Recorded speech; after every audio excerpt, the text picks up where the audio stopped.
ٹک talker ثنا یوسف کے قتل سے متعلق کیس ملزم کا مزید 4 روزہ جسمانی ریمانڈ منظور۔ ٹک ٹاکر ثنا یوسف کے قتل سے متعلق کیس میں عدالت نے ملزم کا مزید 4 روزہ جسمانی ریمانڈ منظور کر لیا۔ ڈسٹرکٹ اینڈ سیشن کورٹ اسلام آباد میں ٹک ٹاکر ثنا یوسف کے قتل سے متعلق کیس کی سماعت ہوئی۔ پولیس نے گرفتار ملزم عمر حیات کو عدالت میں پیش کر دیا۔ علاقہ مجسٹریٹ محمد حفیظ کی عدالت میں ملزم کو پیش کیا گیا۔ عدالت نے شناخت پریڈ کے لیے ملزم کو جیل بھیجنے کا حکم دیا تھا۔ پولیس کی جانب سے شناخت پریڈ کا عمل مکمل ہونے پر ملزم کو عدالت میں پیش کیا گیا۔ پروزیکیوشن نے کہا کہ ملزم کی شناخت ہو گئی ہے۔ پولیس کی جانب سے ملزم کے 7 روزہ جسمانی ریمانڈ کی استدعا کی گئی۔ پروزیکیوشن نے موقف اپنایا کہ ملزم کو 2 لوگوں نے شناخت کیا، ملزم کی والدہ اور پھپھو نے۔ ملزم سے زیر استعمال موبائل فون اور گاڑی کی برآمدگی کے لیے ریمانڈ چاہیے۔ ملزم نے کہا، میں نے موبائل پولیس کو دے دیا ہے، میری درخواست ہے میرا میڈیکل کروایا جائے۔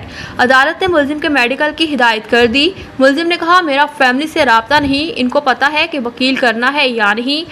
عدالت نے ملزم کا 4 روزہ جسمانی ریمانڈ منظور کر لیا۔